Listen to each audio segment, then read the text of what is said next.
Peace and welcome to the culture right here on the Black Star Network. I'm your host, Farajii Muhammad. Thank you so much for tuning in.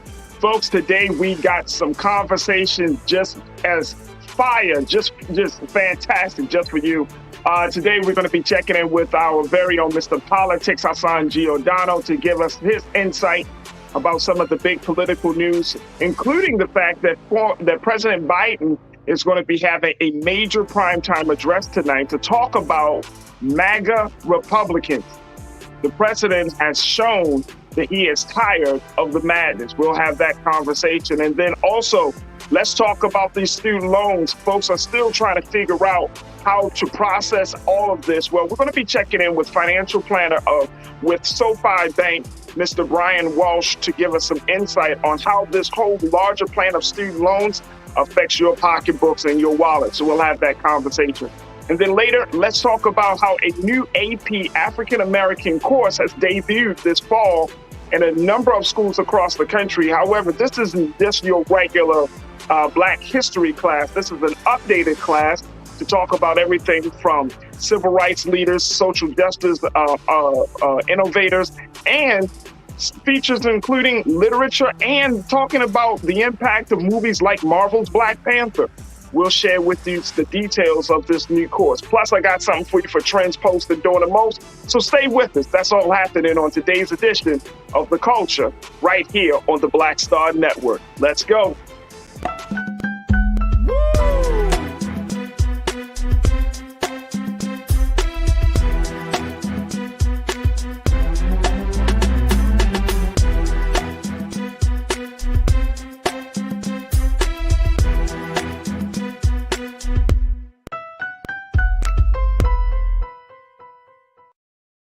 All right, folks, welcome to the culture right here on the Black Star Network. I'm your host, Farajii Muhammad. Thank you so much for checking in and being a part of the conversation. So excited. Happy Thursday to everybody that's tuning in today. Big shout out to my online culture crew.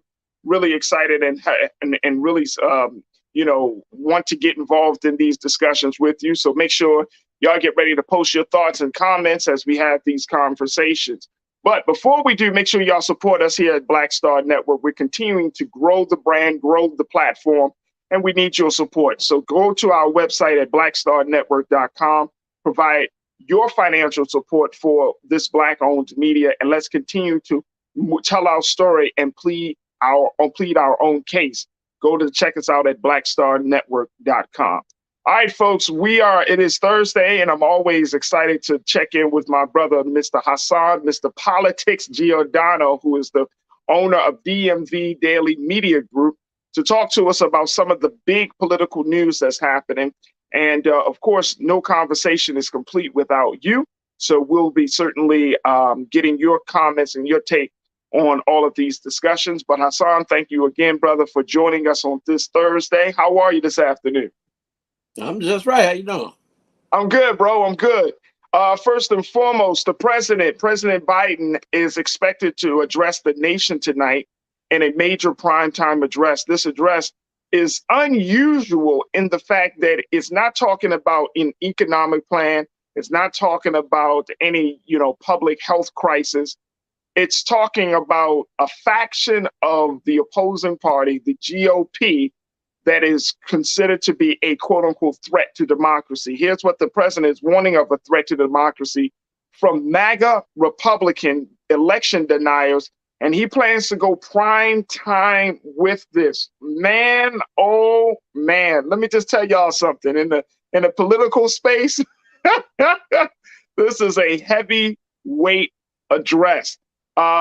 Let me just share with you a little bit what the president plans to speak on, folks. He's going to, based on the reports, especially from the Washington Post, the president is going to focus on a movement that doesn't recognize free and fair elections and increasingly talks about violence in response to actions they don't like. And this is according to a White House official said in a preview of the speech set to begin at 8 p.m., former President Donald Trump and his allies have repeatedly claimed the 2020 election was rigged. So we got some key questions to come out of that. You can see those questions right there, folks.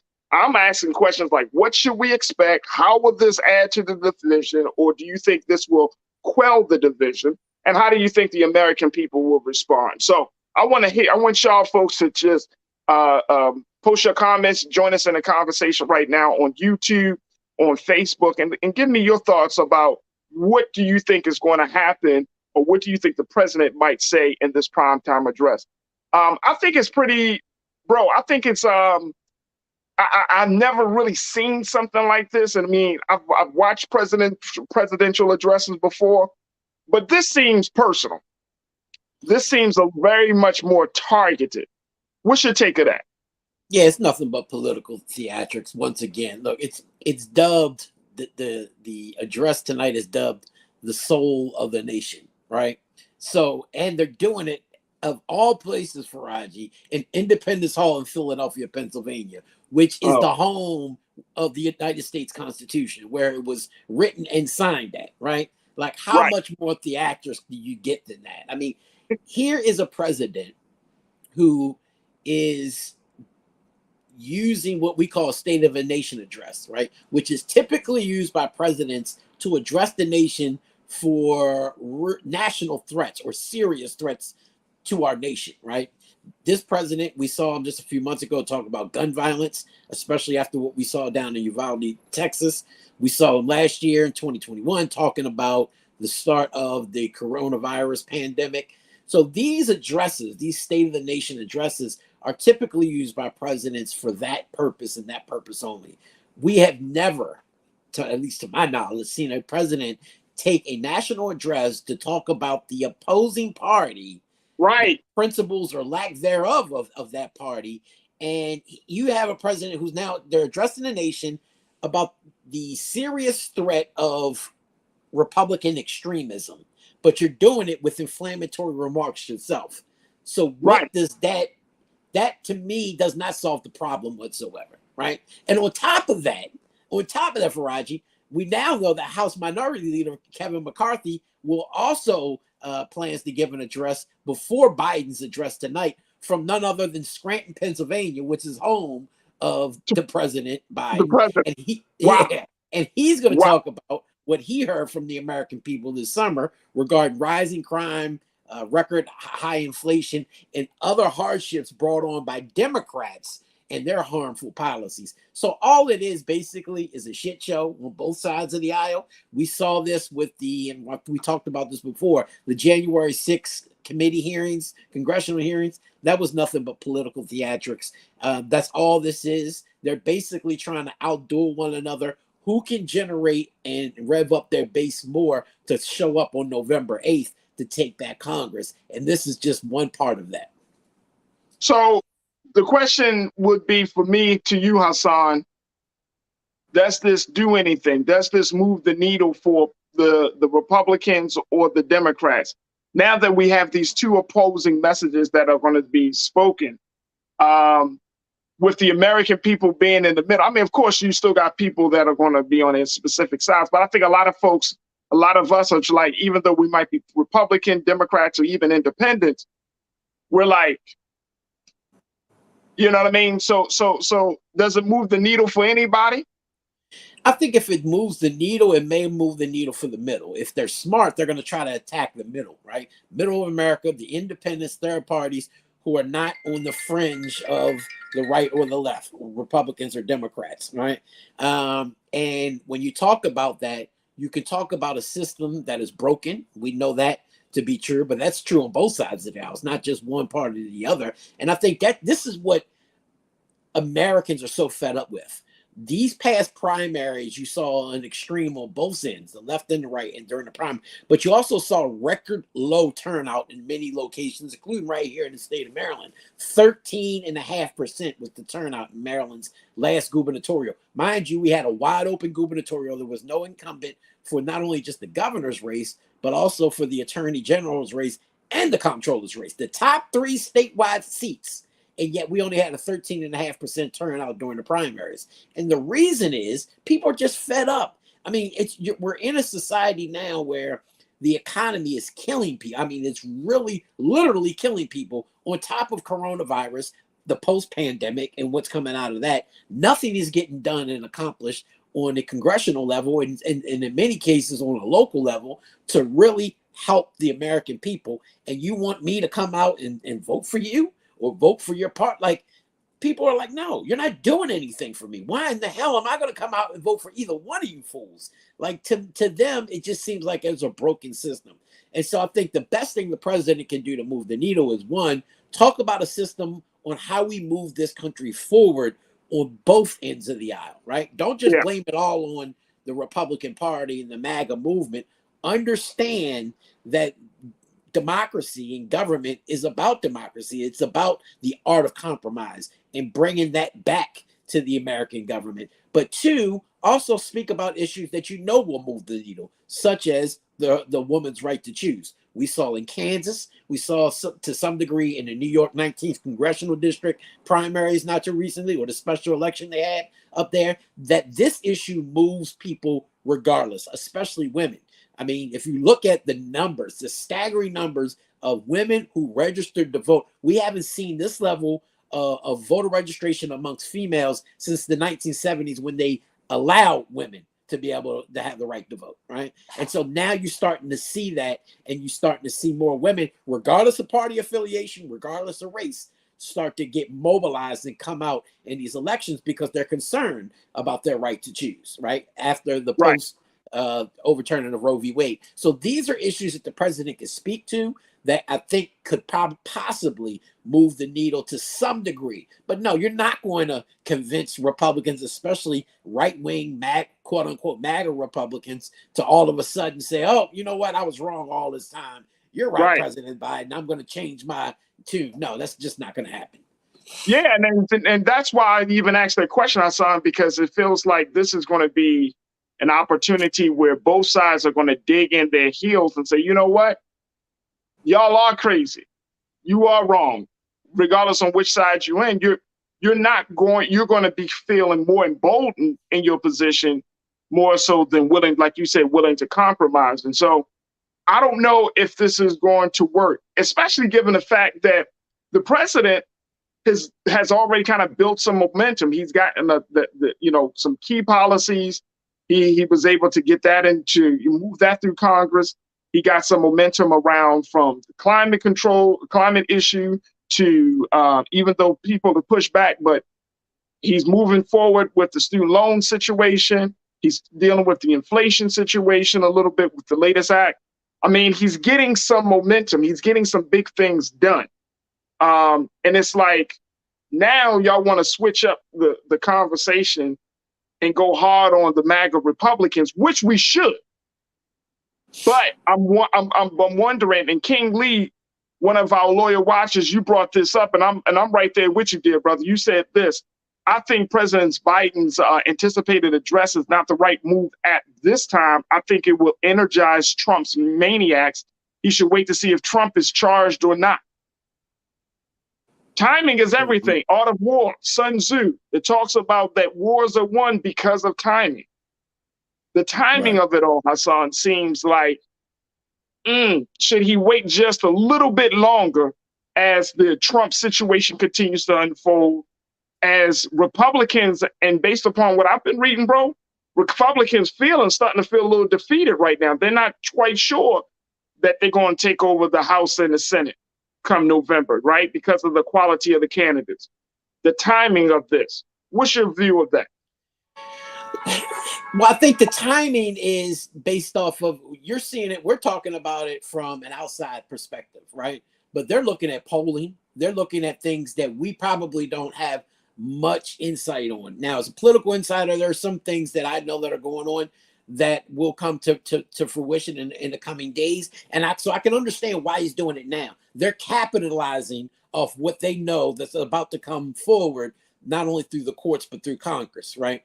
But again, we're also almost 2 months out, a little over 2 months from the November 8th general election. Is this the best motivating time to do this? Is one question. The second question would be, what do you get out of this, right? What are you planning to bring? And that's why I'm going to be really interested to hear what the president has to say tonight in terms of solutions, right? People don't want you to come up there and talk and criticize and complain about stuff that we really know already. At least the majority of Americans know the craziness that exists on the right side of the aisle when it comes to the far right MAGA movement. But talk about some things that are solvable solutions or something that we did not know already. Now, I think this White House is trying to distance himself from the Justice Department investigation of the president, and I don't see how you do that. I mean, for the president to initially come out and say they had absolutely no knowledge that they were going to serve this warrant on Marga, like, how do you not know that as the president and the commander in chief, you don't know your Department of Justice is about to serve a warrant on the first sitting president in history? Like, come on, man. Nobody believed. The dog didn't even believe that one, right? So they're trying to distance themselves, but to what degree? So I think at some point they got to stand up and say, you know what? This is our Justice Department doing this. We're going to go to every length that we can to make sure that people, regardless of whether you're a president, you are not above the law. And if you have broken the law, we're going to make sure that you are not only charged, but convicted of doing such. But, this wishy-washy, well, one day you're with her. I think this is kind of laying that out. I'm hoping that this is kind of defining what the Biden administration plans to do against this administration. Because look, at the end of the day, this big lie theory continues to exist. Senator Cotton just came out today, followed by, and I know we'll talk about this in a little while, the former Alaskan governor, Sarah Palin, former vice president, and basically said that the election in Alaska was rigged because it's what's called ranked choice voting, and it didn't come out the turnout that they thought it was going to come out. She ended up losing. So now the Republican mantra now is their go-to line is, oh, it must have been rigged. You know what I mean? Like, and so that is what Trump started in 2020. And many Republicans, some to their detriment, others to their success, at least that we've seen in the primaries thus far, will continue this false narrative moving forward. And many Americans who don't know no better, especially about the electoral process, will continue to douse that fire of this big lie. And so I think if the president is going to come out and kind of lay out the process and lay out how this is a false narrative and how we need to move forward, united together as a nation, then it may have some success. But if you're just going to come out and say they're the big bad wolf and we told you so, and that's just not going to work. That may not work. All right, let's get to some more comments as folks have been checking in to talk about this. Folks, we've been discussing with Hassan, Mr. Politics Giordano, the upcoming presidential address tonight, with President Biden is expected to talk about the soul of a nation, as he says that the real threat to democracy are MAGA Republicans. Woo! Woo! All right, let's go to what you got to say, folks. So many of you are checking in to share your thoughts on it. Sophia Gonzalez, Sophia, good to hear from you, sis. You say Biden should have the military on alert, and if they knock, we buck. Period. Sophia's an old school hip hop head on that one. She went old school on that one. Yeah. I heard but for real talk though, Hassan, should that be a real concern for us right now, bro? From the military side of things, no, but I do think that America needs to really understand that we are really getting to a point in this country that I can see a civil war occurring in the next decade. Like, this isn't like far off, talk. Like, I'm talking about it. You have an extremist in this country. We've seen it from the attempted kidnapping of Michigan governor. You know what I mean? Like, there are individuals in this country, just the individual who went to the FBI headquarters and ended up down in this country today, that have gone so far to the right or to the left that there doesn't seem to be rational-minded individuals bringing it, reeling them back in like we used to have. Like today, think about the rational-minded adult in the room is supposed to be Donald Trump. And if that's your rational-minded adult in the room, we're in trouble. And so when you have millions of Americans, I mean millions, this ain't just a couple 100,000 or a couple thousand, millions of Americans who, if tomorrow Donald Trump got on his little social network and said, let's storm the Capitol, they would do it all over again, regardless of what happened from January 6th. That is a problem. That is a real issue. And so, as much as I'm sure the commenter was kind of joking in essence. I think it might not be such a joke. Like the president really does. President Biden needs to have the National Guard, the military, and all of them ready for action just in case this right-wing MAGA movement decides to do Very something much. on January 6th. Hey, bro, very much so. Let's go to Damon. Damon, my guy, you said the topic of this address should have been done when the voting rights bill was on the table. Yeah. They need to get something done on the voting rights bill. What'd you say? They need to get something done on the voting rights bill. Stop. They gotta get something done on the voting rights bill in general, and they should have brought a national address around that issue. You know, if you're talking about the threat to democracy, it's in action. The real threat is in action on this voting rights bill. And see, people didn't see it when the Supreme Court years ago, conservative Supreme Court, knocked down provisions of the Voting Rights Act. People weren't paying attention. But it's the same thing that we're seeing right now when they just overturned Roe v. Wade. That is not the end goal, right? When they gutted a portion of the Voting Rights Act, that allowed these states who had at one time would have been checked by the Department of Justice, would have never enabled Georgia and Florida and these other, Texas and these other states to enact these policies that we're starting to see, these voting rights policies, because of the Voting Rights Act. But once they gutted that from the Supreme Court level years ago, they realized that was their strategy of being able to not only just to gut it, but then to start to pass laws, especially down south, in order to make sure that they continue to disenfranchise African American and minority voters. What do you think they're going to do after they overturn Roe v. Wade? Like gay marriage, interracial marriage, all that's going to be on the table, and the Supreme Court Justice himself all but said it in an opinion. So we better be worried. Don't take it for granted, because trust and believe it's right around the corner. Absolutely, absolutely. Janae, you checked in and said, "Wait, it's not theatrics. Finally, a white man talking about his race on domestic terrorism. When does that happen? We ain't seen this before. This is how effing serious the demise of our country is in." Well, yeah, but here's what they're not going to talk about, Farajii. I don't see him getting up there and talking about what's going on down in Jackson, Mississippi, right? And all these 85% of these African Americans down there, and 85% majority minority in the district down there, who are suffering through weeks, if not months, of actual water, drinking water to wash their ass with, and wash up with, and go to the bathroom with. He's not going to talk about that. Neither is Kevin McCarthy. These are real. If you really want to be serious about moving this country forward, these are issues that the president needs to be talking about. Not partisan politics, but how do we come together, regardless of party, and start helping the American people, whether it be down there in Mississippi, whether it be about the economy right here in America, in all communities, whether it be post-COVID, and how do we get past that? But to get on television and talk about how bad the Republicans are, to me, just doesn't pass muster. There it is. There it is. Coroner, you checked in and said, "We vote our interests, and at this time in history, we must vote for Democrats. Politics aren't about personalities, but advancing our interests and maintaining our livelihood, especially this November 22nd. Absolutely. Absolutely. I agree with you wholeheartedly. Thank you so much, sis. Good to hear from you. Young C, you said, "I think it's wrong-headed to both sides, this thing. You'll never bring the country together without justice." Absolutely. And justice is rooted in truth. Justice is fair dealing, right? So if you want to really push this thing along, you got to recognize some things about yourself and recognize some things about the party, and then said, all right, well, how do we make sure that we both get something from it?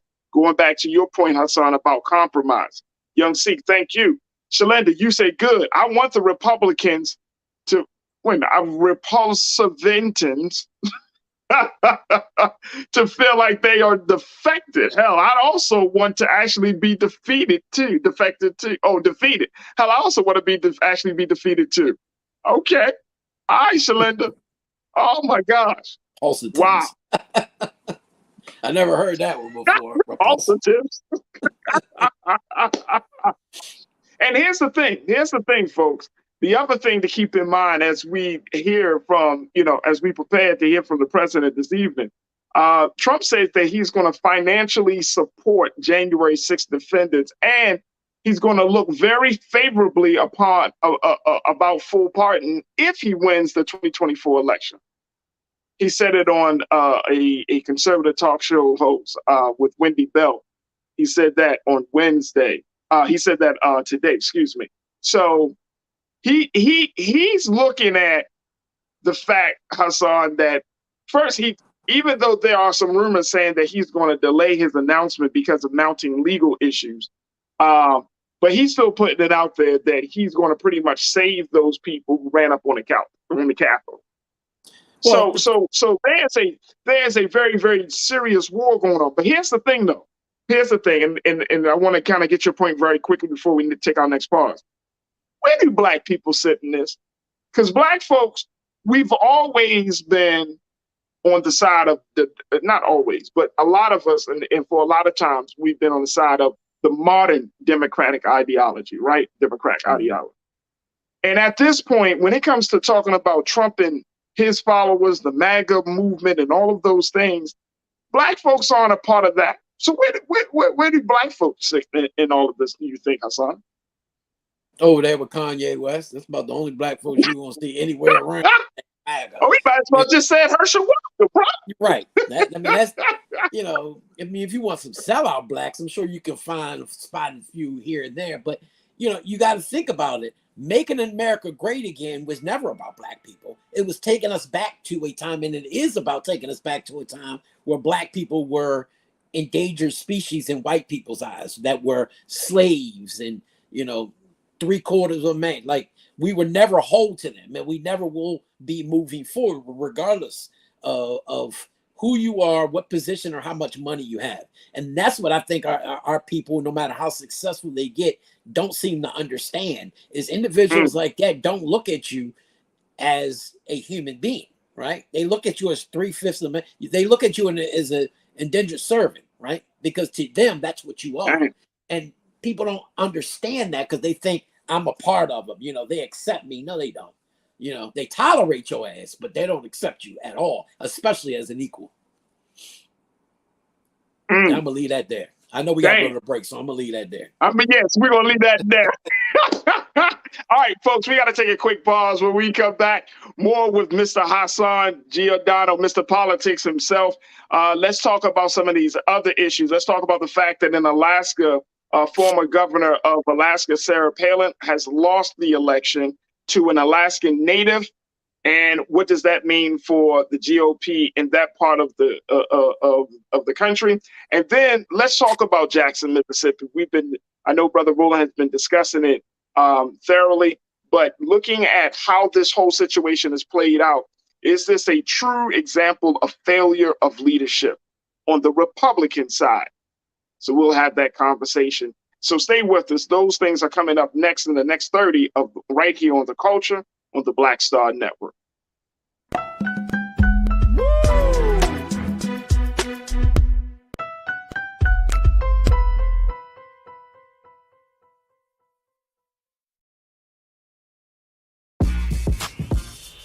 When we invest in ourselves, our glow, our vision, our vibe, we all shine. Together, we are black beyond measure. Pull up a chair, take your seat. The Black Tape with me, Dr. Greg Carr, here on the Black Star Network. Every week, we'll take a deeper dive into the world we're living in. Join the conversation only on the Black Star Network. I'm Deborah Owens, America's Wealth Coach, and my new show, Get Wealthy, focuses on the things that your financial advisor and bank isn't telling you, but you absolutely need to know. So watch Get Wealthy on the Black Star Network. Can you believe the nerve of these Republicans? They only want to block progress for our community. They talk about cutting Medicare and Social Security. They played politics with veterans' health care. They voted against the George Floyd Justice and Policing Act and funding for our HBCUs, and against lowering prescription drug costs for our seniors. These Republicans keep trying hard to stand in the way, but President Biden, Vice President Harris, and Democrats won't let them. They are delivering for us. The Democratic National Committee is responsible for the content of this advertising. When you talk about blackness and what happens in black culture, we're about covering these things that matter to us, speaking to our issues and concerns. This is a genuine people-powered movement. There's a lot of stuff that we're not getting. You get it, and you spread the word. We wish to plead our own cause. Too long have others spoken for us. We cannot tell our own story if we can't pay for it. This is about covering us. Invest in black-owned media. Your dollars matter. We don't have to keep asking them to cover our stuff. So please support us in what we do, folks. We want to hit 2,000 people, $50 this month, raise $100,000. We're behind 100,000, so we want to hit that. Y'all money makes this possible. Checks and money orders go to P.O. Box 57196, Washington, D.C. 20037-0196. The Cash App is $RM Unfiltered. PayPal is R Martin Unfiltered. Venmo is RM Unfiltered. Zelle is Roland at RolandSMartin.com.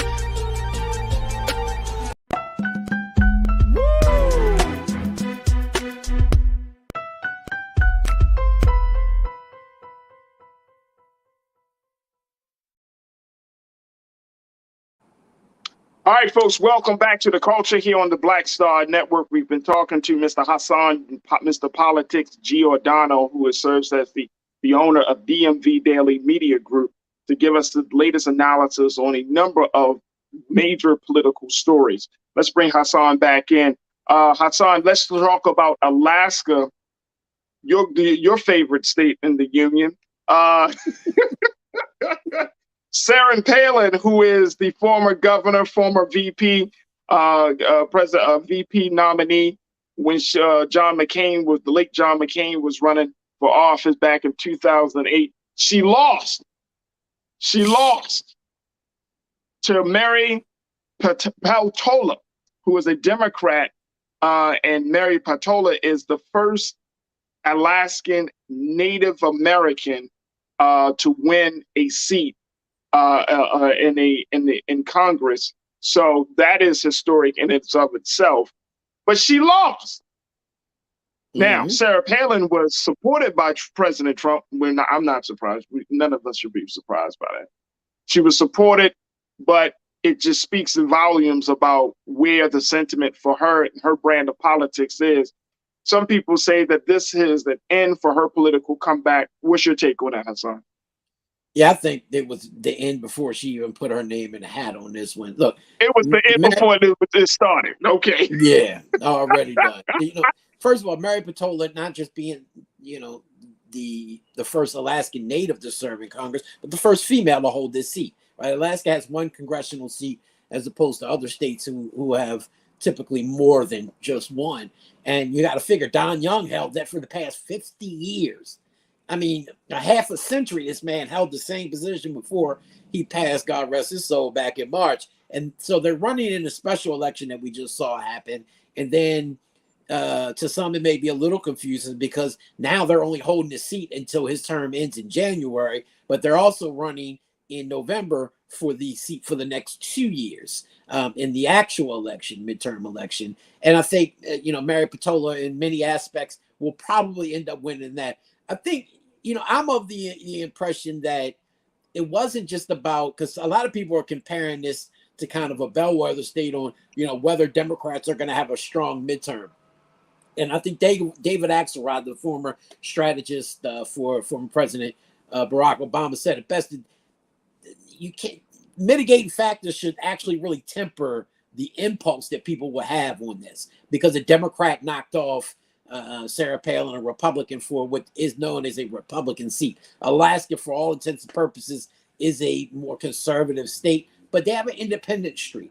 But they also have what's called ranked choice voting, Farajii, and they just implemented this process of voting. Most people go off of a different style, kind of what they call first past the post type of thing. So it's basically plurality vote. You can get 31% of the vote, but as long as you get one more than your challenger, you win. That's the plurality vote.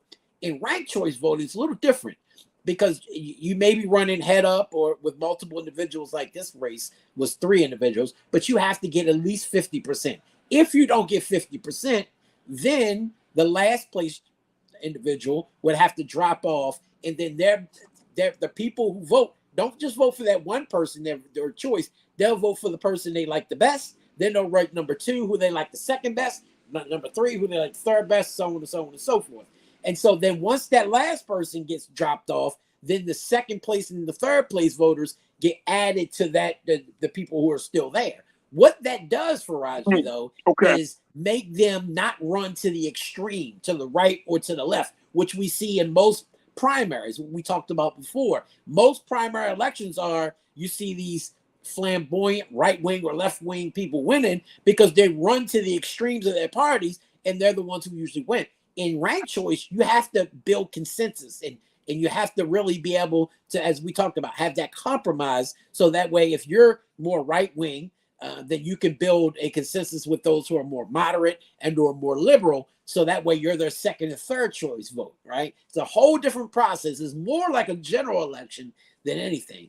And that's why I think Mary Patola is going to be so successful in November, because she's already built that consensus across the board moving forward. And that's basically what a general election you see out of a general election. It's not just your party anymore. Now you got the opposing party voting for you, and the candidates and independents and third parties. And so, Sarah Palin, look, for all intents and purposes, she was a failed, miserable governor. She left midterm during her governor's race in order to be this right-wing talk show host, right? That failed as well. And so many Alaskans felt like she abandoned them long ago, and she really wasn't a true Alaskan. They felt like she was a carpetbagger in her own state. So, I think Mary was just, the catalyst to help push her out. But like I said earlier in the program, now she's following the words of Senator Tim Cotton and trying to act like, because ranked choice voting is a different process, that all of a sudden it was rigged, and God forbid they actually ended up losing. Now all of a sudden it must be the big lie all over again. So, this is interesting because Sarah Palin has been around for the past 10 years. We've seen her kind of going through all of these things, like you said, some of her ups and downs. But, I find her to be like the prototype of new Republican woman. That and Mike V, you pointed this out, and I think I have to say I agree with you, Mike. You said Sarah will still have a place within the RNC. She was the catalyst for Marjorie Taylor Greene and Boebert before they were even politically constructed. I think that's a good point. Do you feel like she kind of set the standard of this type of quote unquote modern MAGA woman? You think that there's still there's a place for her in the RNC? Yeah, the right wing idiot is what I call them. That's all they are, right? Okay, that has a lot of space in that place. And they fit perfectly. There's a lot of slots to fill there.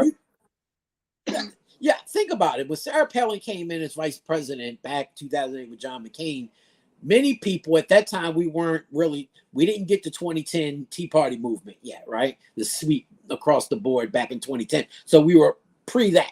And so at that time, we had very much centered politics where people understood the role of government, people paid attention. And here you had a vice president who really came in and on national television showed that she was a buffoon for all intents, that they basically selected her basically for her looks, and that was all pretty much about it, right? And people kind of saw that and like, what?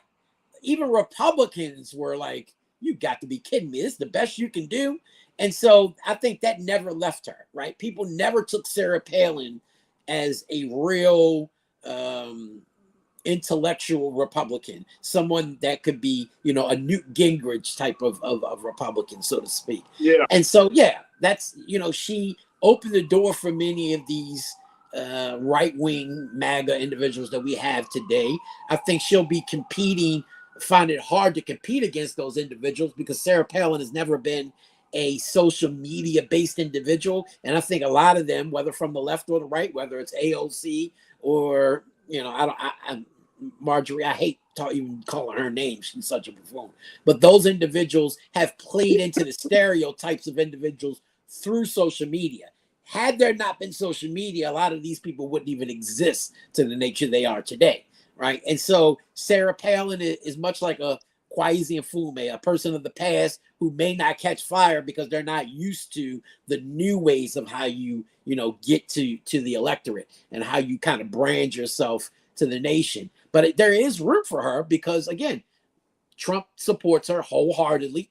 And I think that they're going to find a way to run Sarah Palin. She still has a national name, right? That means a lot in politics where you have 100% brand recognition. So there's definitely room for her to grow within the national party. But I think in terms of Alaskan government, her days are over with. Yeah, I would agree. All right, let's go from Alaska to Mississippi and Jackson, Mississippi.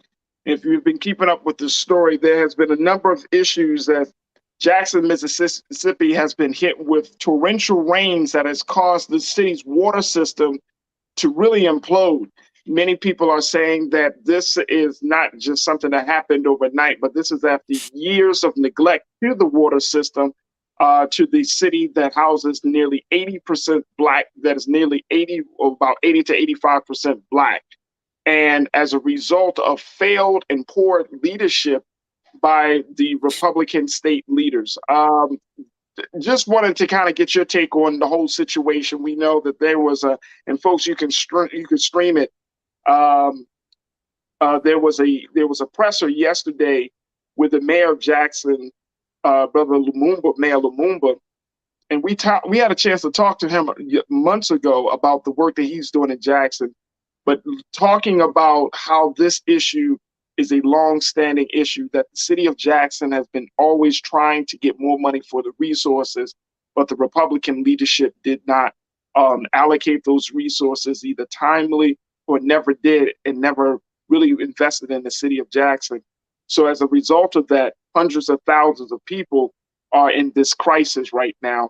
What do you make of this? Is I know we can kind of go back and forth, Hassan, on the political things of whose fault it is. But at the end of the day, people in Jackson need clean, healthy water. And that was my main concern when I talked about the president, addressing issues like this tonight, as well as, the House Minority Leader McCarthy, because this is real life issues, right? These are issues that hundreds of thousands of citizens, regardless of race, regardless of economics or anything else, have to deal with. This is, can you imagine for weeks, if not months, having to come home, even being at work, not being able to have water to wash with, water to flush the toilets. These kids had to be bused from school to school because they didn't have water at their school to be able to drink or to go to the bathroom with. We're talking about toddlers who can't just hold their stuff. You know what I mean? Like, they're ready to go to the bathroom, and you got to put them on a bus and take them to another school in a surrounding jurisdiction just to have the basic necessities. Now, look, the mayor of this city, Lumumba, he came in with this radical agenda, right? And I think this is what I'm talking about. This is the partisan divide we live in today. He came in with this agenda, and Republicans wanted to see him fail miserably because he basically became the face of the radical left movement across this country. And when I say radical, I'm talking about stuff that we need as Black people. It's radical to white people, but it ain't us, right? Civil rights and things that we should have been having a long time ago, right? This was a conversation he was having about what we needed in Mississippi, which, again, in that city itself is 83% African-American. But you saw so many people leave, especially whites, back in the 70s and 80s when integration started, if forced integration started coming, whites left and then wealthy Blacks left. And the city really never dealt with the under infrastructure of the pipes and things that we're starting to see come to fruition now, not just in that city, but in cities across the country, including right here in Baltimore. And they never really had the financial infrastructure to fix it and or the political leadership to do that. So when you come in with this big radical, agenda, you're not thinking about, okay, well, do I even have enough money to keep the lights on? And so what happens is now you have the Republican leadership because there's a Republican Governor Reeves and a Republican legislature who wants him to fail, and they're not willing to give up the resources necessary to help the hundreds of thousands of citizens in this major city to survive. And so now you have a political stalemate. They want to show the world that, yeah, you want to be this left-wing progressive, this is what's going to happen to you. And that is what you're playing with people's lives now, right? This is no longer about politics, about Democrat, Republican. This is about people's lives and livelihood. So if you want to talk anything, President Biden, tonight and move the needle, you need to talk about real life issues like this and how we come together as a nation to help solve these crises. Otherwise, what's the point? What's the point of anybody getting up and going out to vote if all y'all going to do is continue this bullshit and nobody actually represents the interests of who you're supposed to represent for? No doubt, no doubt. And Hassan, what do you make of this idea? First, I mean, to your point, the city is under a state of emergency right now.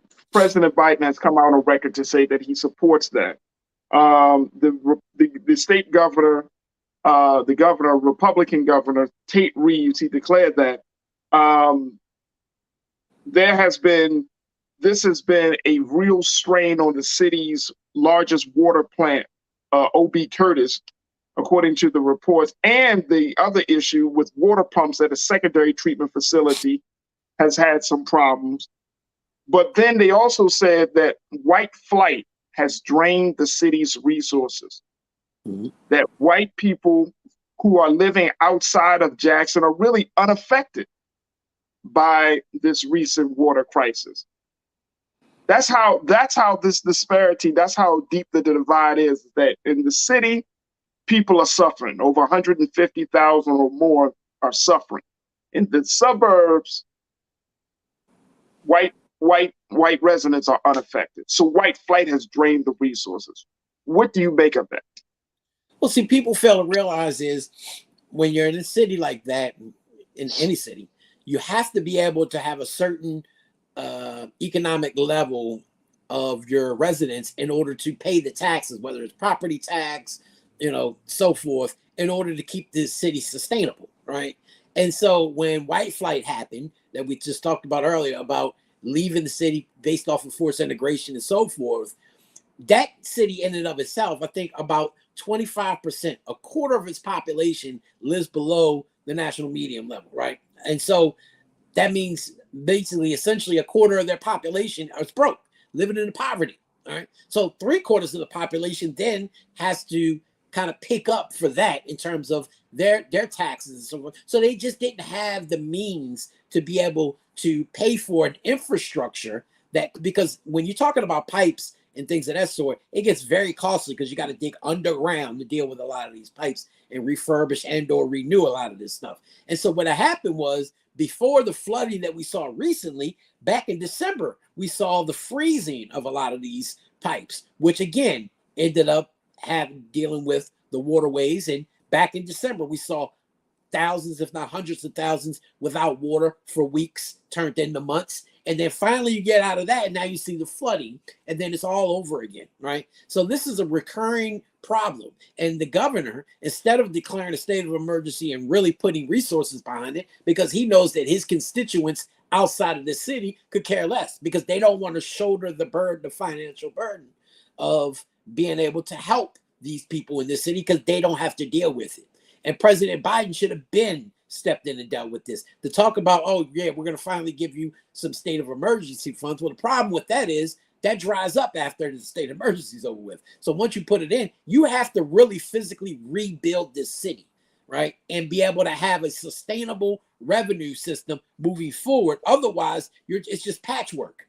And that's the problem. Until this state, not just the city, but this state comes together and says, this is what we need to put in place to help Jackson, Mississippi moving forward, then none of this stuff is going to work. It's just going to be patchwork moving forward. But you're going to have to be able to sit down at the table together, Republican and Democrat alike, to be able to solve this issue, regardless if you live in Jackson, Mississippi, or you live on the outskirts of Jackson, Mississippi, to make sure that the people of Jackson, Mississippi actually have running water and the necessities of life. We're not asking anybody to build mansions for. We're just talking about the necessities of having the Right. necessities of moving forward in life. And But the crazy part that about it conversation has to happen. but here's the absolutely. And let me tell you, the crazy part about it is that this is not the first time that Jackson has had a water issue, right? Last year, the Brookings Institute, which is the nonprofit organization research group, they wrote in March of last year, after Jackson faced another water shortage, that the infrastructure is often poorly maintained or intentionally overlooked in particular places, leading to a lack of access, affordability, and safety for many communities of color. This stuff has been happening for so long that there are more than enough signs, Hassan, that this needed to be addressed. And let me just share with Sophia. I think this is you. Oh, I'm sorry, McCole. You put it out there, but let's put McCole's comment out there. McCole, you said, "Look, I hope that people do not try to blame the water crisis in Jackson on the current mayor Lumumba. Sounds like this has been a decades-long issue."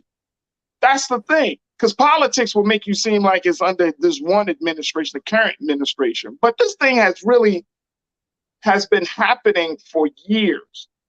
And so how do we make sure that people see the full, the big picture of this conversation? The big picture is Black people have been neglected in Jackson for many, many years.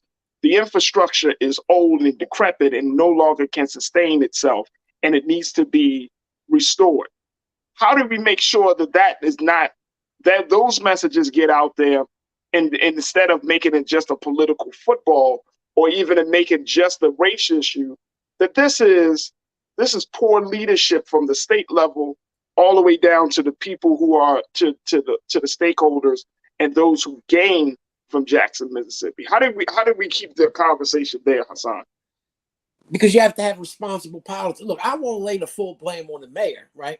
But part of the blame does have to be on him, because he came in 2017 understanding that this was an issue. Again, this didn't happen overnight. Yeah.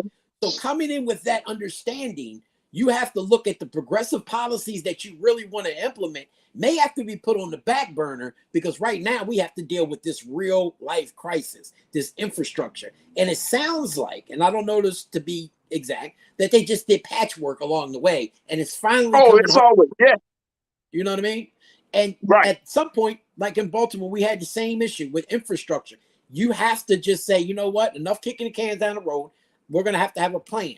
This is the plan of action. We're going to have to get these pipes redone. This is how much it's going to cost, and we're going to have to raise taxes in order to do that. Otherwise, there's no way in the world, unless we get a huge cash infusion, which is just really unrealistic until COVID happened, from the federal government or state government. So at this point, we're going to have to raise taxes, unfortunately, in order to do this. But this is how we're going to do it in order to fix the problem moving forward. And it sounds like the governor is unwilling to sit down with the mayor and or vice versa to come up with ideas and solutions on how they move that problem forward, instead of just patchworking and just say, oh, let's just get past this crisis. But then 6 months from now, you have the exact same crisis all over again. You got to put your big boy pants on. Adults need to come to the table and actually come up with solutions, regardless of how painful those solutions may be, but get it done. Right. And this speaks volumes, Hassan, about the big issue of infrastructure in this country. I know that when we were talking about the Build America Back Again, that plan, which focused on infrastructure, this should have been a part of this conversation. You know what I mean? Like when we see this level of neglect, where people feel like a storm, a natural happening, can just completely add stress to a system. Look at the images, folks. Take a look at this video. I mean, a storm in Mississippi, Alabama, Florida, New Orleans, Louisiana. These are places that are not immune to big storms, hurricanes, tornadoes, those things, right? And then now this happened. This is like Katrina all over again, bro. I was just about to say, it It's looks going to just like force black images of people to Katrina. leave. Say it again. I was just about to say, it looks like images of Katrina all over again, where George W. Bush was, Right. ignoring the problem because guess what? The people that are living in those towns don't look like them. I mean, I just, and I don't like the finger pointing. The fact is that black folks are suffering, man. Black folks are suffering. And as a result of this, I bet you, let's give it 3 to 5 years or so, and you've seen this happen and time again. A natural disaster comes, something that we have no control over. It hits one of our cities, predominantly black area. We saw it in New Orleans after Katrina, and boom, that city never came back to being a predominantly black city ever again. And it's just sad, bro. It's really, really sad. And like you said, you at this point, the real issue is how you gonna fix this shit, right? Like we could go back and forth and be like, oh, who's responsible? Somebody needs to fix this. Somebody needs to fix this, man. Quick. Because guess what? It may rain again. Oh, it's going to. You can best believe that. So if it rains, so once it rains again, then what? You know what I'm saying? Like, so we playing, and to your point, bro, and I'm with you wholeheartedly right there, Hassan. So much of this political, partisan, bickering, trying to do all this posturing that people do. At the end of the day, this is people's lives, man. This is real life. People are hoping, like we get on this space, and I'm very, very, and I try to be very, very conscious of how we have conversations, political conversations, because, if you go too hard in one, like this is people's lives, man. This is not just headlines. This is not just some sort of personalities. This is people's lives. When political leadership make good decisions, people benefit from it. When political leadership make dumb decisions, bad decisions, the people feel the consequences of it. And guess what? It affects their life. Not just their pocketbooks, not just the data on who voted for who. It affects them in a very fundamental way. You got the last word, bro. Absolutely. Well, my solution is this, Farajii, is if natural disasters and issues like this happen, start putting the onus on those in charge. If Governor Reeves acts like it's no big deal, they make you go down there and live in Jackson, Mississippi without water and all that. And I guarantee when you start forcing them to have to live in squander and have to live with these things, I bet you things get fixed immediately. Look, we're here in Baltimore, Maryland. We still don't got AC and heating in the schools. So they got to close schools every day because of the heat, half a day, because they had the money, but guess what? They just never fixed the infrastructure. We'll put AC in. So across the country, we see our kids wrapped in blankets and coats during the wintertime and sweating uncontrollably during the summertime, closing schools because you had billions of dollars and yet you chose not to fix the problem that exists that deals specifically with our children, right? So my solution is, until that gets done, freeze the salaries of the school CEO and all the top brass until it gets fixed. And I guarantee it'll get fixed tomorrow. There it is. There it is. Hassan, Mr. Politics Giordano, who is the owner, founder of DMV Daily Media Group. He joins us every Thursday from 3 to 4. Hassan, always a pleasure, and it's always so good to talk to you about these political issues, bro. We're going to have to, reconnect after the president has his words tonight and talk about what's going to really be happening in this country after his address. So I look forward to talking to you soon. Bro, me neither. All right, thank you, Hassan. All right, folks, let's take a quick pause. When we come back, let's talk about how the student loan reduction is going to affect your wallets. We're going to check in with Mr. Brian Walsh from SoFi Bank, who is a financial planner and student loan expert, to give us his insight about what's next for the reduction as well as the ending of the moratorium. Then also, we got to talk about AP. how the associate press, advanced placement, a new AP class, a new course on African American history debuts this fall, and we'll give you some details about it. And I just wanted to get your take on what you think of the class and how do you think it's going to impact Black and white students in schools. We'll have that conversation. Plus, I got something for you for Trends Post and Doing the Most. And I see so many of you are checking in about Serena. Yep. We'll talk a little bit about Serena. All right, stay with us. That's all happening next hour of The Culture right here on the Black Star Network.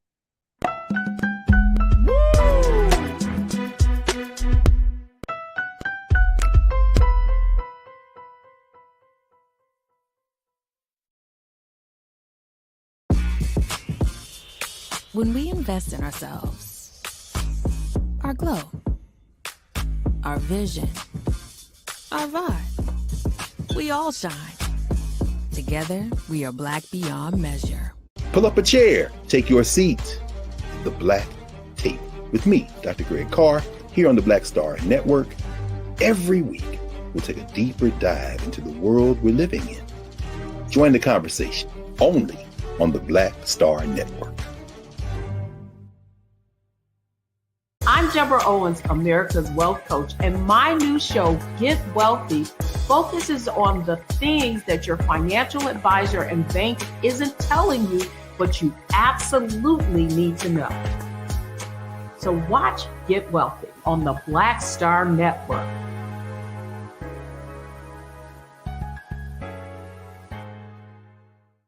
Hi, I'm Dr. Jackie Hood Martin, and I have a question for you. Ever feel as if your life is teetering and the weight and pressure of the world is consistently on your shoulders? Well, let me tell you, living a balanced life isn't easy. Join me each Tuesday on Black Star Network for a Balanced Life with Dr. Jackie. We'll laugh together, cry together, pull ourselves together, and cheer each other on. So join me for new shows each Tuesday on Black Star Network, A Balanced Life with Dr. Jackie.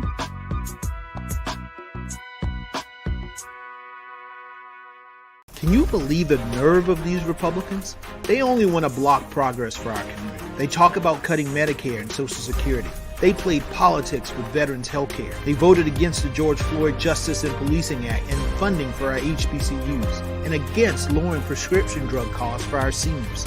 These Republicans keep trying hard to stand in the way, but President Biden, Vice President Harris, and Democrats won't let them. They are delivering for us. The Democratic National Committee is responsible for the content of this advertisement. When you talk about blackness and what happens in Black culture, we're about covering these things that matter to us, speaking to our issues and concerns. This is a genuine people-powered movement. There's a lot of stuff that we're not getting. You get it, and you spread the word. We wish to plead our own cause.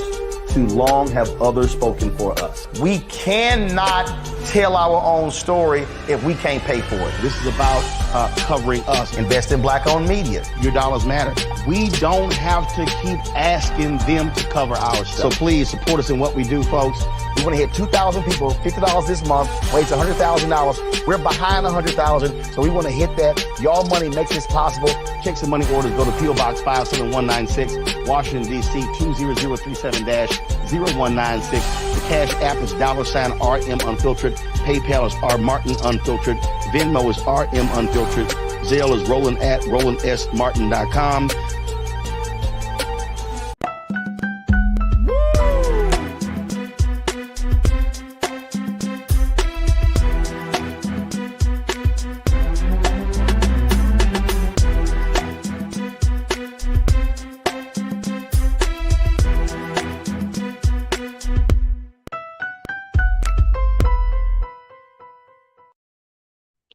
Folks, welcome back to the second hour of The Culture right here on the Black Star Network. Thank you so much for tuning in. Make sure you show your continued support for us here at Black Star Network as we continue to have the conversations that are very important to you while having it with our insight, our interest in mind. So just go to our website right now at Black Star Network. Please, you can donate today.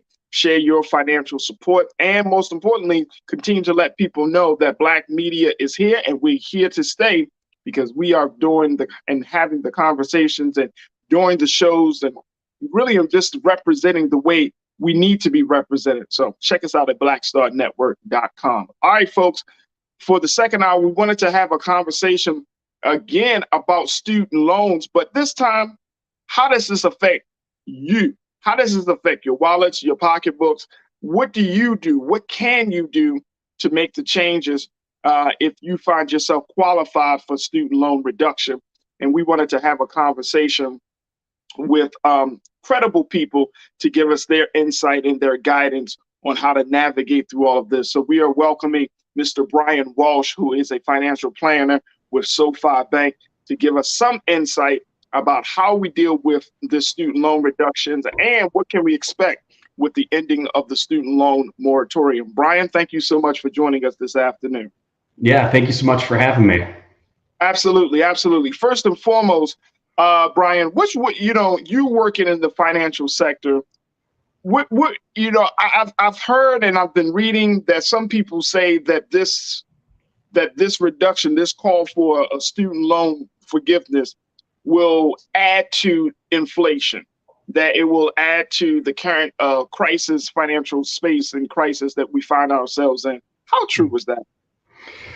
Yeah, so I think it's interesting, right? Because on one hand, in the beginning of the year, starting in January, the moratorium on student loan payments is going to end. So all the people who've had federal student loans haven't been making those payments. Those payments are going to start back up. I guess in theory, that would offset any sort of inflationary impact of forgiving student loans. And then another important part of the announcement last week was there's some major improvements to income-driven repayment options. So I think it's tough to predict inflation. My thing is, I'm just grateful that we have clarity for federal student loan borrowers, because there's been a lot of people who have been waiting to have that clarity so that way they could make decisions on what to do with their student loans for a couple of years now, if not longer. So as a planner, that's probably more important to me than, okay, does it increase inflation a little bit? Does it decrease inflation? How does that all work? Yeah. And so, because people are already trying to figure out how to cover the other costs, from everything from gas to food prices going up. Now you have this. The president has said in his plan that this is really a few things. One is that it's based upon your income. Two, that you can qualify from 10,000 to possibly 20,000 for loan forgiveness. And so, when I look at how the financial system in this country is set up, Brian, I'm wondering, we're seeing the political revolution is happening. When do you foresee, or do you foresee, a financial revolution happening when people are saying, you know what, enough is enough? We need to really look at the cost of tuition in this country. We need to look at the credit system and how, the issues of inequality, how that speaks to it. Do you foresee that happening, or do you see that on the horizon? Yeah, I think from a wholesale perspective, I think it may be a ways off, unfortunately. But I can tell you from firsthand experience, conversations that I have with families kind of one-on-one, thinking through the college decision-making process, are much different than what happened, let's say 5, 7, 10 years ago. I think a lot more families are looking at this a little bit deeper and saying, okay, here's the financial aid I can get to go to different schools. Here's the cost of attendance. Here's the average time it takes to graduate. And then here's the average earnings for the major I'm looking at. And then they use that to figure out and say, okay, how much is that earning potential going to be compared to the student loan debt that I take on, or my son or daughter is going to take on? And I think that movement and that shift in people's mindsets is, I guess, very motivating to me, because I think that's the right way for people to look at it. And hopefully that kind of filters into the rest of the broader system. But for now, I do see a lot more people making those decisions on their own, so they don't have student loan debt that they can't pay back compared to their earning potential. Yeah.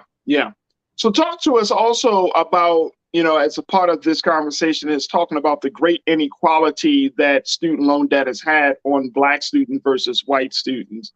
As a financial planner, are there some recommendations that you could offer to discuss how to bridge those gaps, especially for Black families whose sons, daughters, nieces, or nephews, or even grandsons and granddaughters might be first generation college goers, college graduates, How do you how does the financial planner of yourself start to say, okay, let's start to bridge that gap? Yeah, I think, a couple thoughts come to mind. I mean, number one, like you just look at the data and you look at just like average student loan debt, breaking it down, and the average student loan debt held by a Black student is about 10% greater than the average student loan debt held by a white student when they graduate school. So it's certainly an issue. I think the couple things that I look at moving forward that ties to the announcement last week, which I'm a big fan of, these two pieces, is number one, you hit on it, the $10,000, up to $10,000 of forgiveness, or up to $20,000 of forgiveness if you receive the Pell Grant. I think to me, that's very, very important in tying that to the Pell Grant, because if you look at what happened to the Pell Grant over time, years ago, the Pell Grant covered a higher percentage of college education. Right. Since that time, costs have increased by a ton. Pell Grant hasn't increased so much. So the fact that if you could take advantage of that, then that's an opportunity there. The other piece announced last week is related to the improvements to income-driven repayment, which essentially it looks at and it says, okay, we're going to cap it towards a percentage of your income. And what that's going to do is that cap got lowered. So now it's 5% for undergrad, 10% for graduate school. And then the amount of income that they're basing on, that got raised. So I think that right there is going to do a great amount of work, quite frankly, to making student loan payments more affordable across the board when you combine those two things, and hopefully address some issues that we're seeing that are more systemic. Folks, I want y'all to share your thoughts and your comments as we talk to Mr. Brian Walsh, who is a financial planner, student loan expert with SoFi Bank, to share your thoughts and pose your questions to Mr. Walsh about it. Make sure that y'all do so on our YouTube and our Facebook pages, and let's continue to have this conversation. So Brian, when we look at all of these like mitigating factors around this issue, first, what is the best attitude for us to take? Because some people might see this, I mean, it is a good first step, but some people still may not be able to truly celebrate because of all of these other mitigating factors. What's the best attitude first? And I know some people might be like, well, why talk attitude? Why don't you just talk about the money? Because, and correct me if I'm wrong, Brian, based upon what I've read and understand about our relationship with money in this country, it starts with values and attitude and what you've been taught when you were a child, how you saw your family handle money, all of those things that created your context of money. Am I wrong in thinking that? No, you're not. It's funny because that's actually, I don't know, probably one of my favorite topics, the idea that everyone has their unique money personality. And it's formed all the way back to your childhood. And an example of that is like growing up, the only time I ever heard money talked about in my family was when there was like arguments and people were mad. So my natural tendency, so that's how you associate money with anger. Yeah, I try. Well, so I try not to, but so I have a money avoidance personality, which is ironic for a financial planner, where it's kind of like, okay, generally speaking, I want to avoid money. I don't like thinking about it. I don't like looking at my statements. I don't like any of that because it's kind of ingrained in me. Well, that's a problem if you just don't look at your statements, you don't pay your bills, you don't plan for the future, things like that. So I think part of it is understanding your natural relationship with money and then figure out a system to trick yourself around it. So like for me, I have to set everything on auto pay.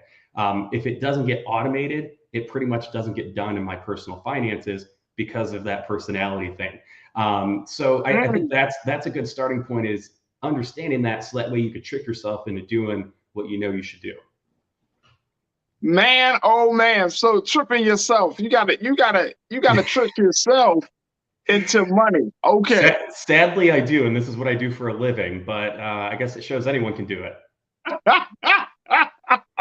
Money avoidance. Okay, so you're talking about creating a system where money, your bills are still getting paid, and I know about the auto pay system. I got some bills that are on an auto pay system. But I also know that when it comes to saving, this is probably one of the most challenging things for a lot of people, whether you're black or white in America, just across the board, saving money. How do you effectively and efficiently save money, Brian? Yeah, I think well, the great thing with technology nowadays, you can automate pretty much anything you want to do related to your personal finances. So it could be auto pay for your bills. It could be, okay, if your goal is paying down debt, you could automatically make an extra $100 a month payment on a credit card account. If you need to save more money, you could automatically transfer an extra $100 to your savings account. You name it. So that's typically what we focus on, is like, hey, what's the next most important thing I can do with my money? And then how do we automate that? Because not just money avoiders like me, if you have to actually take an action to do it, the chances of it happening are significantly lower than if it just happens automatically without you even thinking about it. So I think Wow. it's focused on that. Wow. It's a real psychology behind it. Yeah, I mean, honestly, the numbers behind like personal finances and a lot of what I do for a living, that's the easy part. Like the human psychology on saying, okay, how do I delay gratification, or pass up something I really want to do or I really need to do in order to do something else. That's the hard part, is trying to kind of play those games and setting up that system. Yeah, yeah. And I know we got a few moments left, but talk to us, like, when you're trying to juggle so many different debts. Mhm. And going back to the student loan conversation, and I've been reading that, some of the accounts of a number of people who have $50,000, $60,000 or even more in debt, and how they decided to clamp down on their spending, how they decided to, become more disciplined when it comes to their income.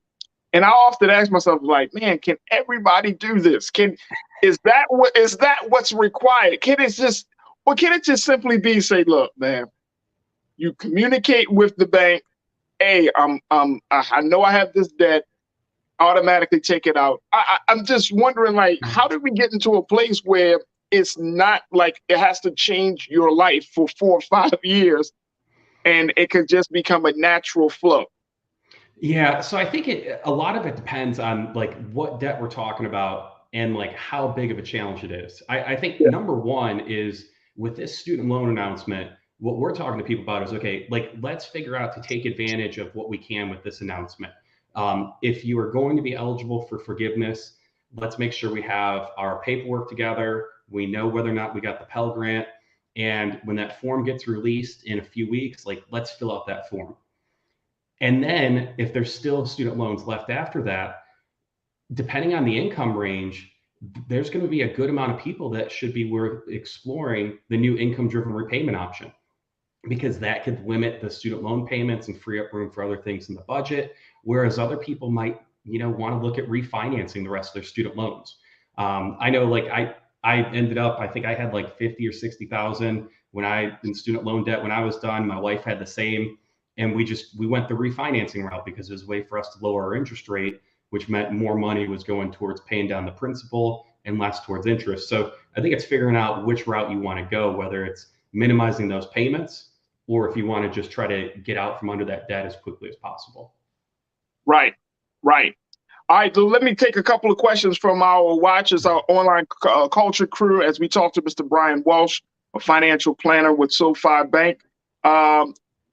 Brian, Miss Respect 90 had a question for you. She said, does Brian have any advice for parents with children headed to college in a few years?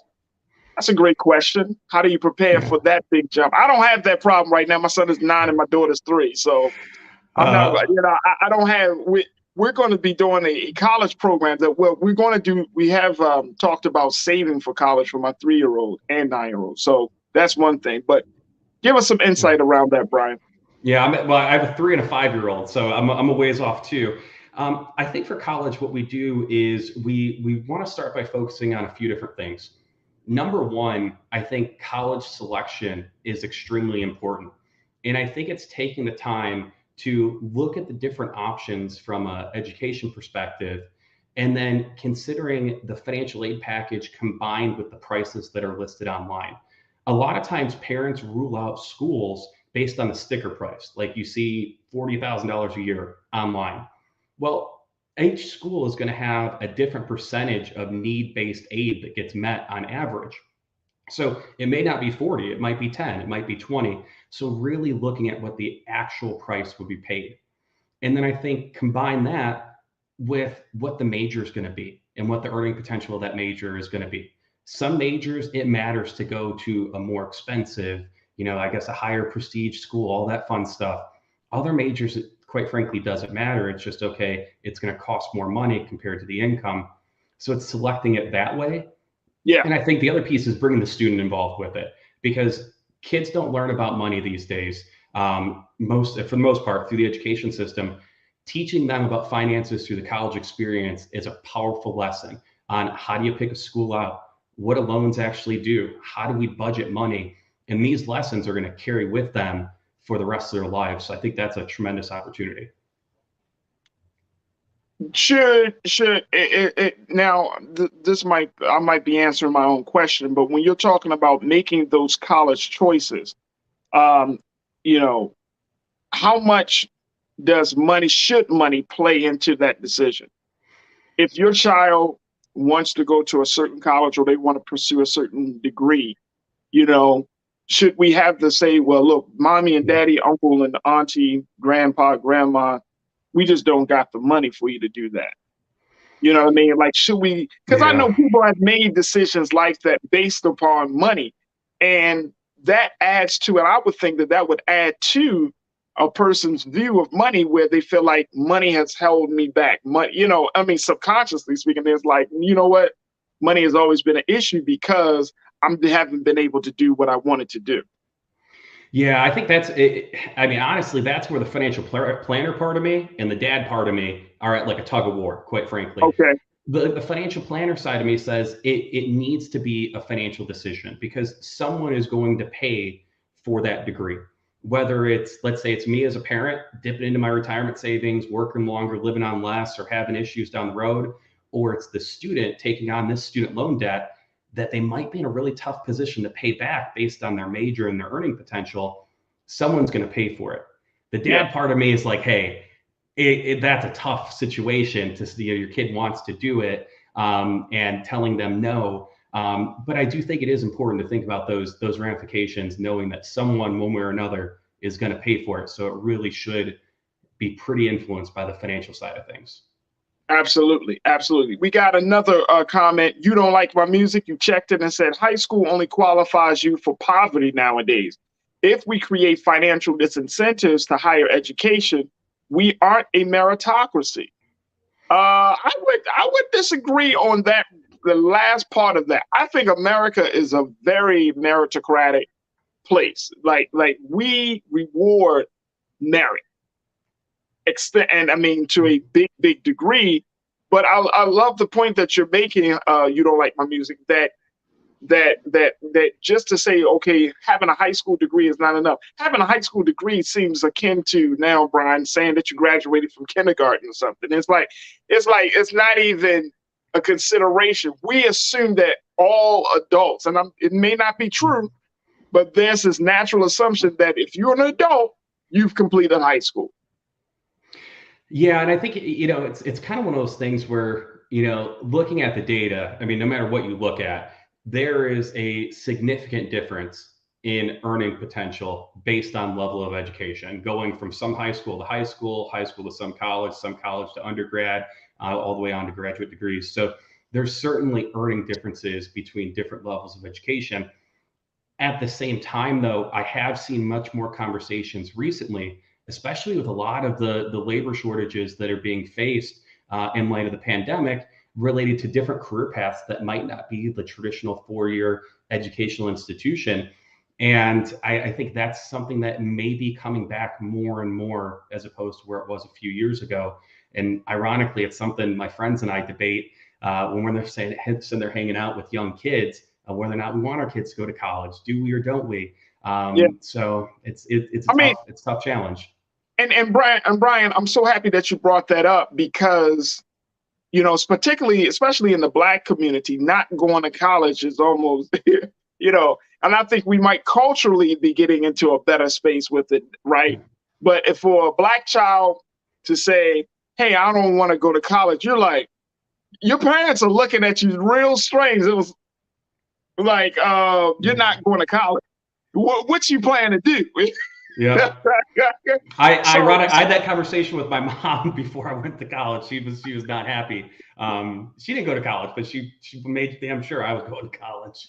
right. So if we're not, if young people are not pursuing the traditional college path as a financial planner, Yeah. do you prepare for that? And if so, how? Yeah, I think we've had more conversations with parents that are looking through different trades and different skilled labor routes. And I've seen more of that recently. I've also seen a ton more. Maybe it was influenced heavily by the pandemic and people staying closer to home and not having kind of the traditional social aspect of an on-campus experience. Seen a lot more of 2-year schools then transitioning and transferring to 4-year schools, which greatly reduced the cost. So that's something I think that we're seeing a greater trend of as well, where it keeps them closer to home. It allows them that flexibility. And quite frankly, it allows them a smaller commitment as they're figuring out what they want to do with the rest of their lives, rather than diving right into the tuition of a 4-year school, knowing that you can transfer if you want to. Right. Absolutely. Let's go to, let me get one more here. Let's talk about STEM or STEAM, China producer. This is what Mike V said. Mike, I would love for you to cite your source for this information. When you say China produces 1 million STEM graduates per year, zero loan debt. U.S. only produces 90,000 per year, weighted with student loan debt. You can't compete as a nation under these conditions. And Mike V, I know you got good sources. I would love to hear and get that source from you. But when we look at the competition of American students, the impact of student loans versus other countries around the globe, Brian, where does the American educational system fit? Where does the student loan situation fit? Yeah, I think the student loan system, I mean, ultimately, when I look at it from a financial perspective, is adding the student loan debt to people's financial lives as they start a career. Studies show over and over again, what it does is it adds to financial stress, it adds to financial anxiety, it delays other major life milestones that are typically associated with previous generations that quite frankly didn't face this, or other countries with getting married, having kids, buying a house, all those other things. So more from a financial planner perspective, it tends to delay those types of things, which then has downstream ramifications. Because if you look at studies like, okay, homeowner versus non-homeowner, there's a big difference in overall wealth between the two groups. So you delay that, you delay those downstream impacts as well. So I think that's the challenging aspect, is how do we, it sounds crazy, SoFi sells student loans, but my mindset is like, how do we graduate with as little student loan debt as possible? There's more likely than not going to be some, but how do we pick the right school and budget accordingly to graduate with as little as possible? And that would ultimately be my goal. Here's my final question to you, as we look at, as we're seeing this conversation and considering the big announcement last week. Do you think it's time for us to have a real discussion about the cost of tuition in this country? And I know that if we look at it, especially in a financial space, everything has a cause and everything has an effect. The effect of the student loan situation, the effect of debt, there is a real cause. And I think that it's time, Brian. I could be totally wrong on this, so I would love to get your take on this. But when we look at the cost of education in this country, whether you're talking about from your top tier colleges down to your community colleges, right? And then you look at what other countries are doing around the world on how they're handling education. Allowing students to go to school for free, or allowing students to go to med school or engineering or other science and technology spaces for a much discounted rate. Is it worth it? Is this tuition that people are kicking out $50,000, $60,000, $70,000 a year? Yep. And you saddle that on an 18, 19, or 22, 24-year-old, and then you expect them to be productive. You expect them to be happy to be an adult, right? Like, is it worth it? Yeah, so it's funny. I'm a financial nerd. Side note, I'm almost done with my PhD in personal finance. And when I think about education, there's two competing theories that I guess economists have related to, like, let's say, college education. One is human capital theory, which basically says, like, hey, you go to get this education because you're learning skills, trade, whatever, that's going to make you that much more productive and why you're going to make more money. The other competing theory is called signaling theory, which basically says, hey, you go get this piece of paper and it's going to signal to people that you have the aptitude, more or less, in order to be a good, more productive employee. And I think deciding on that and where your views on that have a big, I guess, effect on where you land on the argument. If you're really going to learn these skills and that's why it increases your productivity, then I think, like, oh yeah, for sure it's worth it. If you're just going to just signal to people that you're, able to be hired and you're able to have these skills and all these other things, then maybe it's not. And maybe we should fundamentally look at changing things. So that's where the debate rages in my mind. And if you force me to choose, I would probably choose signaling theory, because I honestly do not utilize 95% of what I learned in my education on my day in and day out basis. Wow. And I probably should not say that on a recorded line. Now I'm in trouble. Right. You on the culture here on the Black Star Network. We keep it real. Keep it real. Keep it real. Be authentic, Brian. I mean, and you said those two schools of thought is signaling theory and what was the other one once again? Human capital theory. Wow. Where essentially you increase your human capital or you signal to people. But one way or the other, the tuition situation has to get adjusted because it's grown by 2-3 times the rate of normal inflation over the last 30 or 40 years. And that's not sustainable to educate a growing workforce. So somewhere or the other has to get resolved. I saw I saw Senator Elizabeth Warren kind of snap back at Mitch McConnell, Republican leader Mitch McConnell, because he was talking bad about the student loan forgiveness idea. And Senator Elizabeth Warren said the last time the cost of college when you were in college, sir, was $330 a year. Yep. I'm like, like $330. Yeah, I mean, if you look at the cost of college versus average wage growth, and especially like minimum wage, which is, if you think about it, when I went to college, I was working minimum wage jobs. That gap has just increased so dramatically. So like the idea of, just, okay, I'm going to work here or work there and pay my way through school. I think that sounds good 20, 30 years ago. It's less realistic now with the drastic increase in costs.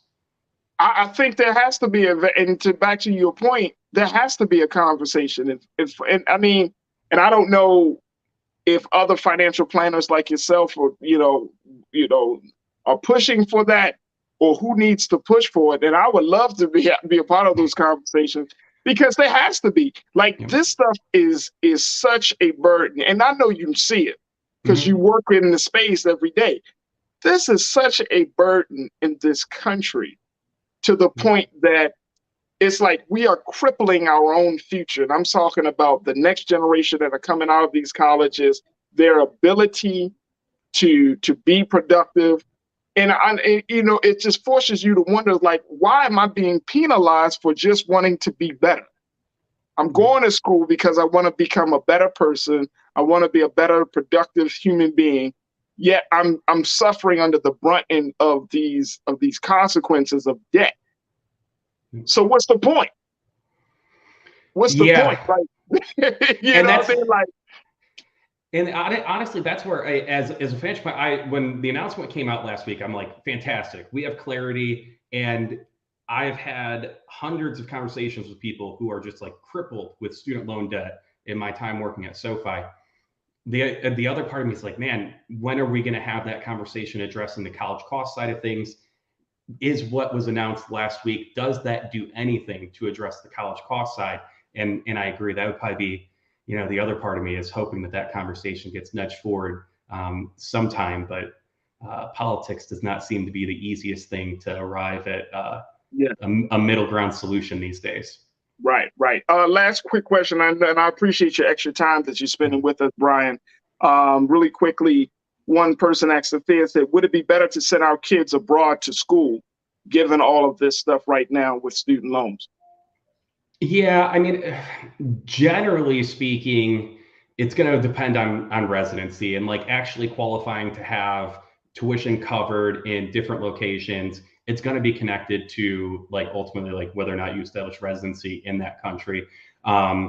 There are certain programs that allow you to send your kids to schools that are affiliated with U.S. universities. But I mean, the complications of getting residency and citizenship in different countries is something that I've looked into a little bit, but is extremely complicated in order to actually make it work to take advantage of it. Absolutely. I can only imagine. Brian Walsh, financial planner and student loan expert with SoFi, who is working on his PhD into personal finance. I'm expecting a book from you soon as well, Brian, just to throw that out there. You and my wife both. She's like, when's something going to come from all this random studying you do?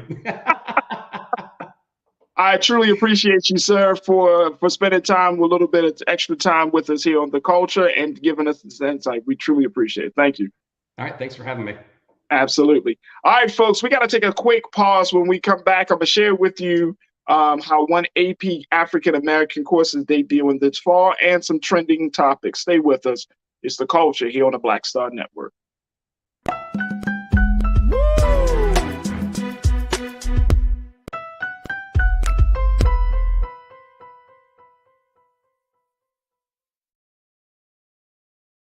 When we invest in ourselves, we all shine.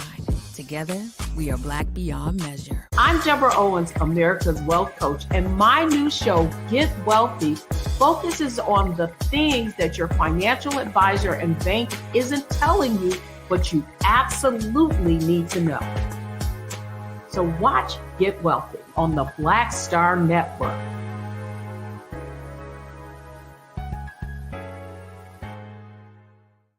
Hi, I'm Dr. Jackie Hood Martin, and I have a question for you. Ever feel as if your life is teetering and the weight and pressure of the world is consistently on your shoulders? Well, let me tell you, living a balanced life isn't easy. Join me each Tuesday on Black Star Network for A Balanced Life with Dr. Jackie. We'll laugh together, cry together, pull ourselves together, and cheer each other on. So join me for new shows each Tuesday on Black Star Network, A Balanced Life with Dr. Jackie.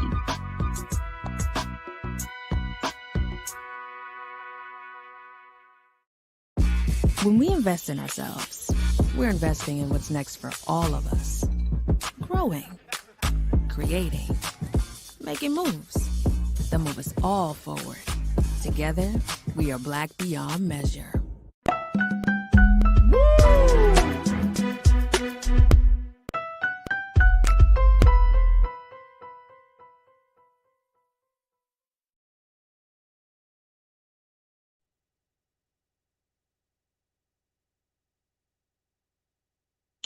All right, folks, welcome back to The Culture right here on the Black Star Network. It sounds a little bit like we're going to take a quick pause because we got a little bit of technical issues, but stay with us. It's The Culture on the Black Star Network.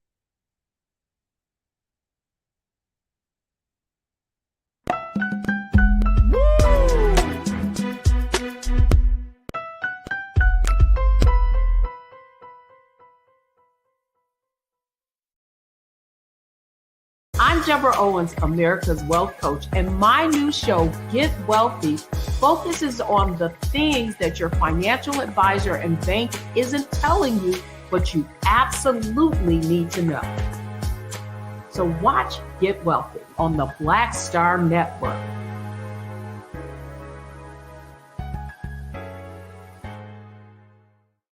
When we invest in ourselves, we all shine.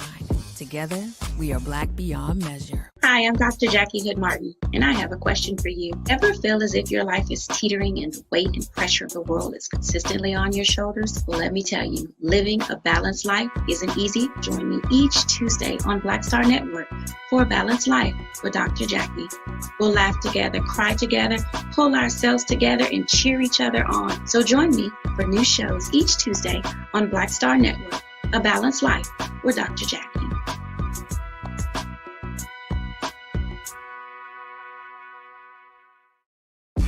When we invest in ourselves, we're investing in what's next for all of us.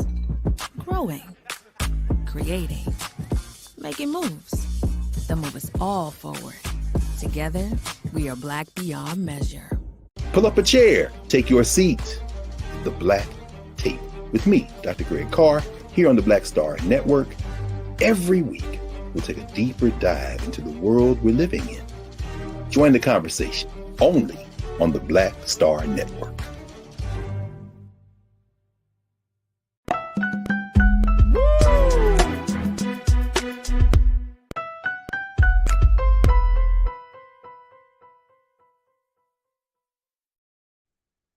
All right, folks. Welcome back to the culture here on the Black Star Network. And I wanted to just, as we close out the program, to quickly just share a couple of things about what's trending, but another thing about what many people are saying about a new college course on African American studies. And Ariel, if we could work on the sound piece of this, still getting a little feedback.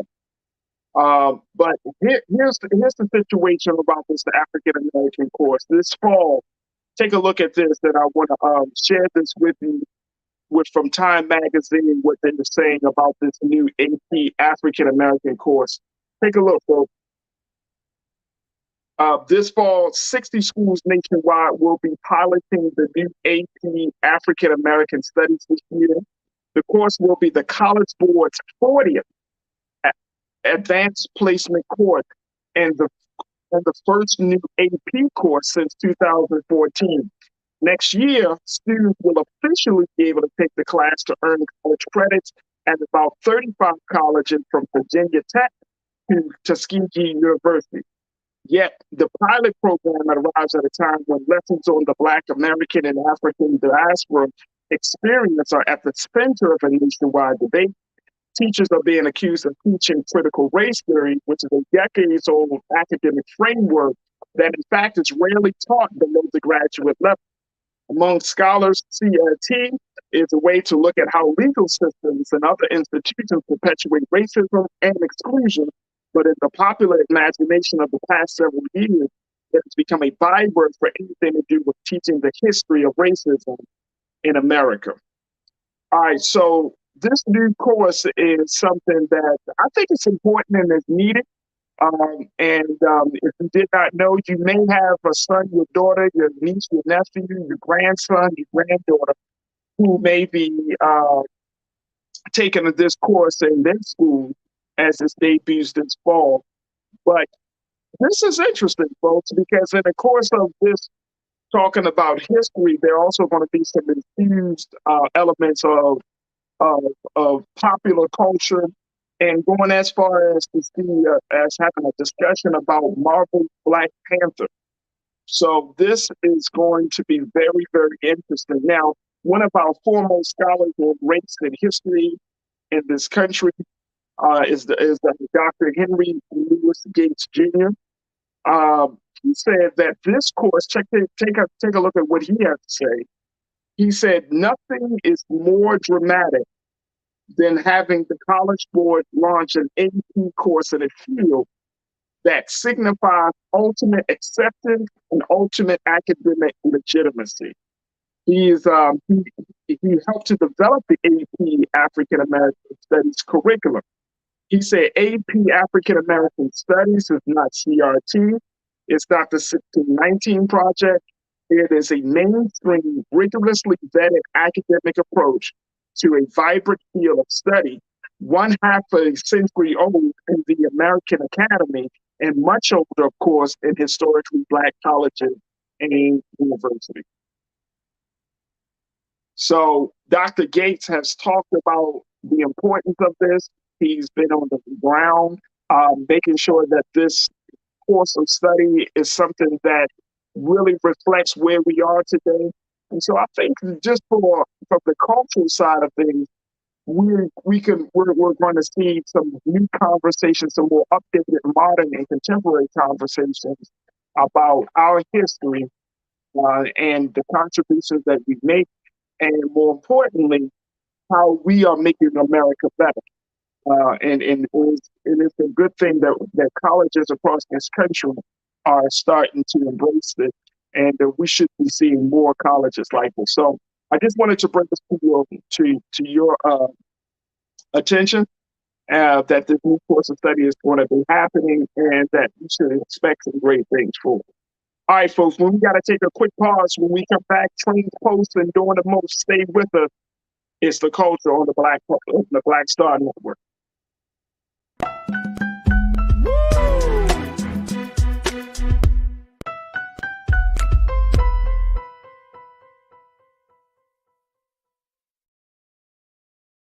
I'm Deborah Owens, America's Wealth Coach, and my new show, Get Wealthy, focuses on the things that your financial advisor and bank isn't telling you, but you absolutely need to know.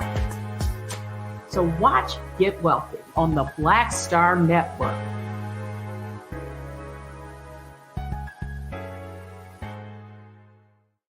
When we invest in ourselves, we all shine. Together, we are Black beyond measure. Hi, I'm Dr. Jackie Hood Martin, and I have a question for you. Ever feel as if your life is teetering and the weight and pressure of the world is consistently on your shoulders? Well, let me tell you, living a balanced life isn't easy. Join me each Tuesday on Black Star Network for a Balanced Life with Dr. Jackie. We'll laugh together, cry together, pull ourselves together, and cheer each other on. So join me for new shows each Tuesday on Black Star Network, A Balanced Life with Dr. Jackie.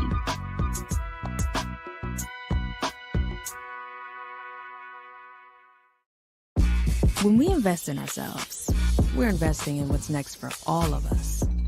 Growing, creating, making moves that move us all forward. Together, we are Black beyond measure. Pull up a chair, take your seat. The Black Tape with me, Dr. Greg Carr, here on the Black Star Network. Every week, we'll take a deeper dive into the world we're living in. Join the conversation only on the Black Star Network.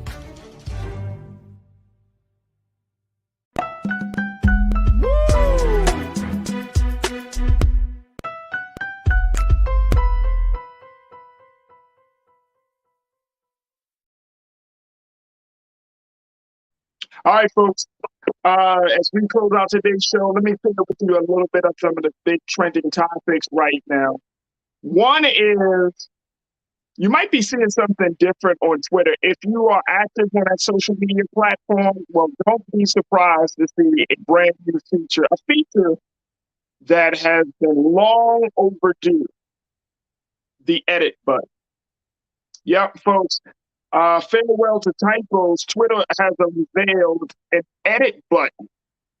It only took him 10 years. Yeah.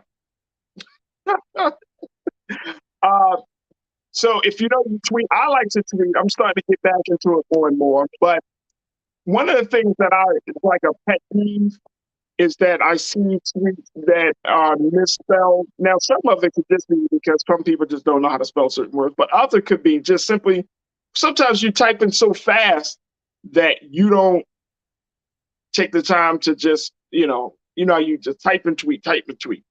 So I'm very excited about this small feature that's going to make a big difference of editing the messages on Twitter. So Twitter has officially said that, and Twitter was unveiled in 2006, folks. So it's been, 16 years. 16 years where other social media platforms decided to have the edit button or have an edit feature like Instagram and Facebook. Twitter is one of the last big three. And it makes the edit button the biggest shift at the social media service since 2017, when Twitter increased the character limit for messages to 280 characters from 140. Now, Twitter's commitment to First Draft made it a destination for online brawls and hot takes, but people have often regretted their choice of words or noticed a misspelling just after posting a tweet. And so this is going to be interesting. Now, Elon Musk, remember Elon Musk, y'all?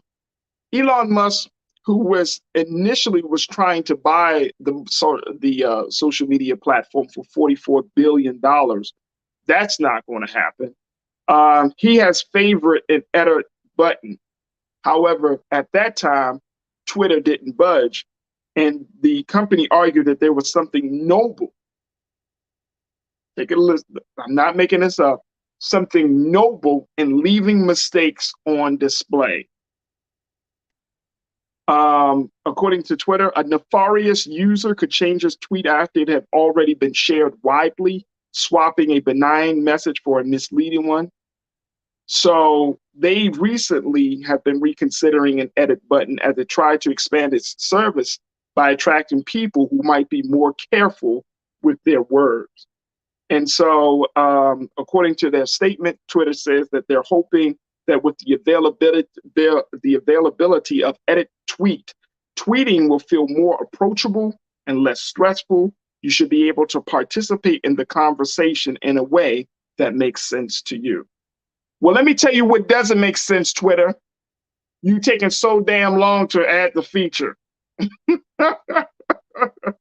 The edit button will be granted to Twitter employees first for internal testing and then to users of its subscription service, Twitter Blue. The company eventually, though it did not specify when, plans to give all users the options to alter their tweets. So it might still be some time before we get to fix our misspellings. And I get it. There might be something noble about this, showing people's vulnerability, showing people aren't perfect, because social media has been this space where now is not just being authentic. You got to be perfect. You got to look a certain way and all of those things, especially on Instagram. But have you ever tried to read a message where people misspell words? Have you ever tried to read a message where people speak, they write the way they speak, which is not grammatically correct?